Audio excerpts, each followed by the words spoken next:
যত কাণ্ড দিনহাটাতেই। দিনহাটা কখনো কুকথার জন্য শিরোনামে উঠে এসেছে, কখনো ভোটে পরাজিত হয়ে এলাকা ছাড়া হয়েছেন বলে অভিযোগ ওঠায় খবরের শিরোনামে উঠে এসেছে দিনহাটার নাম। এখন এই মুহূর্তে দিনহাটায় চর্চা চলছে বাক স্বাধীনতা নিয়ে। বাক স্বাধীনতা নেই বলে অভিযোগ ওঠায় আবার খবরের শিরোনামে দিনহাটা। হ্যালো ভিউয়ার্স, আপনারা দেখছেন আমুদরিয়া টিভি। আমি সুমিতেশ ঘোষ। আজকে আমরা সোশ্যাল মিডিয়া গল্প পর্ব 10-এ আবার আপনাদের সঙ্গে।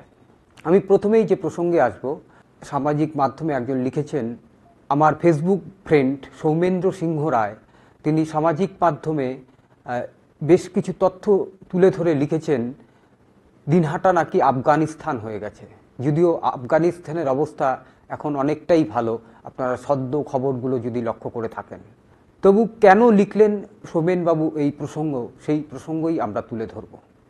ধর্ষণ এবং নারী নির্যাতন কেবল আরজি করেই হচ্ছে না, যেখানেই প্রতিবাদ সংঘটিত হচ্ছে, ফেয়ার সাইকোসিস তৈরি করে সেখানেই মানসিকভাবে ধর্ষণ করার চেষ্টা হচ্ছে।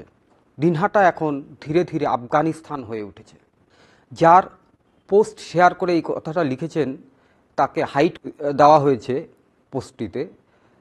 তিনি লিখেছিলেন, আমি একজন লেখক, আমি একজন শিল্পী, আমি একজন শিক্ষক।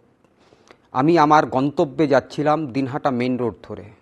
কিছু পুরুষ ও 25-30 জন মহিলা আমাকে রাত দখলের মিছিলের অংশগ্রহণকারী ভেবে রাস্তায় চরমভাবে হেনস্থা করেছে। আজ আমার ফোন কেড়ে নেওয়ার চেষ্টা করেছে, মানিব্যাগ কেড়ে নেওয়ার চেষ্টা করেছে, আমার তারা জামা ও হাত ধরে টানাটানি করছিল, আমাকে সেখান থেকে নড়তে দেবে না।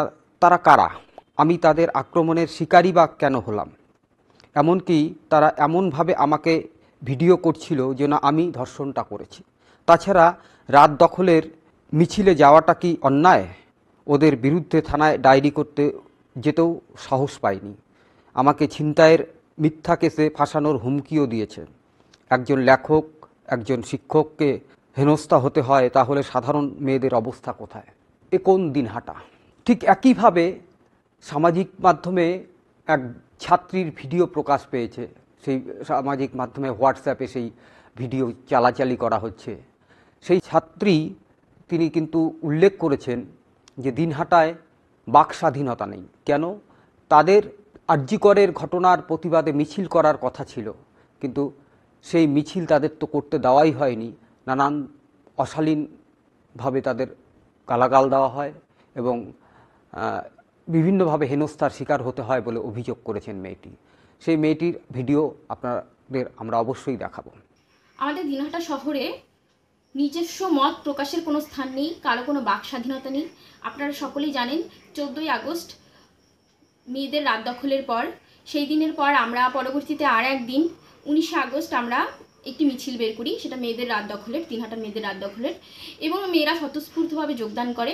সেইখানে কিছু দুষ্কৃতীরা, হামলাকারীরা আমাদের মিছিলের ভেতরে ঢোকে এবং মেয়েদের ফিজিক্যালি হ্যারাস করে, মেয়েদের মিছিলকে এগোতে দেয় না, অনেকভাবে তারা আমাদের আক্রান্ত করার চেষ্টা করে। তবু তা সত্ত্বেও আমরা মিছিলকে এগিয়ে নিয়ে যাই এবং মিছিলটি যথাসময়ে, যে সময় ঠিক হওয়ার শেষ হওয়ার কথা ছিল তার থেকে অনেকটা আগে শেষ করে দিই।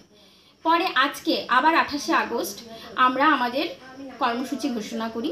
আমাদের আজ দিনহাটার মেয়েদের রাত দখলের আজকে জমায়েত ছিল, সমাবেশ ছিল, সেটা আমরা দিনহাটা চৌপথিতে নিই আমাদের কর্মসূচিটা। কিন্তু সেই শাসক দল, তারা তাদের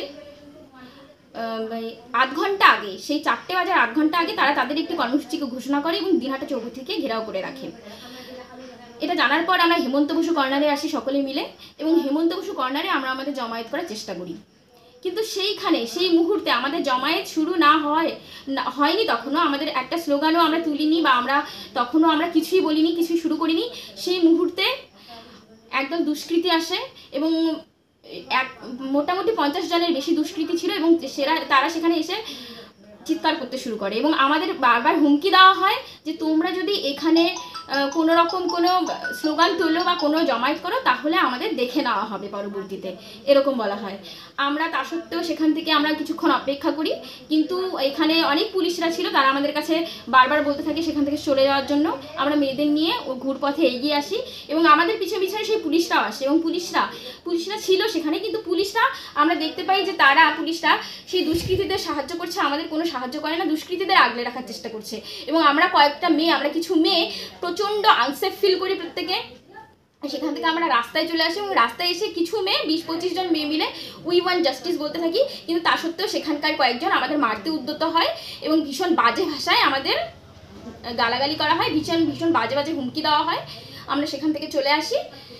এই মুহূর্তে দিনহাটায় কোনো বাক স্বাধীনতা নেই, গণতান্ত্রিক অধিকার বলে যে কিছু আছে সেটাও নেই। আমরা সুপ্রিম কোর্টের যে রায় সেই মেনে, সুপ্রিম কোর্টের যে আইন, আমাদের যে সর্বোচ্চ আদালত যেসব আইন আমাদের জন্য দিয়েছে আন্দোলন করার জন্য, সেইগুলো সব কিছু মেনেই আমরা আন্দোলন করছি, কিন্তু আমাদের জাস্টিস চাইবার বা নিজেদের নিরাপত্তা চাইবার মতো আমরা কোনো দাবি এই মুহূর্তে দিনহাটায় রাখতে পারছি না। দিনহাটার প্রত্যেকটা মেয়ে, প্রত্যেকটা নারী, প্রত্যেকটা মহিলা এই সময় অসুরক্ষিত।